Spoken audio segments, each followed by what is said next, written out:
நீங்கள் பார்த்துக் கொண்டிருப்பது நியூஸ் 21 செய்திகள். தமிழ்நாடு செய்திகளை உடனுக்குடன் தெரிந்து கொள்ள நியூஸ் 21 செய்திகளை பாருங்கள். உண்மை, உழைப்பு, உயர்வு.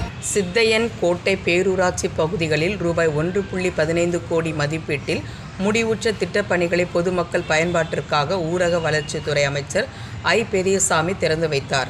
திண்டுக்கல் மாவட்டம் ஆத்தூர் ஒன்றியம் சித்தையன் கோட்டை பேரூராட்சிக்குட்பட்ட சேடப்பட்டியில் ரூபாய் 50 லட்சம் மதிப்பீட்டில் கட்டப்பட்ட சமுதாய கூடம், அரசு மருத்துவமனை அருகே ரூபாய் 10 லட்சம் மதிப்பீட்டில் கட்டப்பட்ட பழநீர் நிழற்குடை, 4வது வார்டில் ரூபாய் 8.00 லட்சம் மதிப்பீட்டில் கட்டப்பட்ட நாடக மேடை, யோகம் நகரில் ரூபாய் 25.00 லட்சம் மதிப்பீட்டில் அமைக்கப்பட்ட சிறுவர் பூங்கா, நரசிங்கபுரத்தில் ரூபாய் 8.00 லட்சம் மதிப்பீட்டில் கட்டப்பட்ட நாடக மேடை மற்றும் ரூபாய் 14.00 லட்சம் மதிப்பீட்டில் கட்டப்பட்ட பகுதி நேர நியாய விலைக் கடை கட்டடம் என மொத்தம் ரூபாய் 1.15 கோடி மதிப்பீட்டிலான முடிவுற்ற திட்டப்பணிகளை பொதுமக்கள் பயன்பாட்டிற்காக தமிழக ஊரக வளர்ச்சித்துறை அமைச்சர் ஐ. பெரியசாமி இன்று திறந்து வைத்தார்.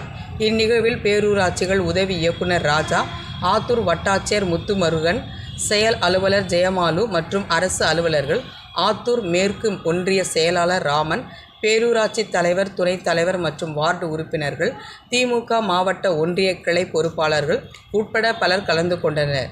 நியூஸ் 21 செய்திகளுக்காக திண்டுக்கல் ஆத்தூர் செய்தியாளர் பி. எஸ். பக்ருதீன்.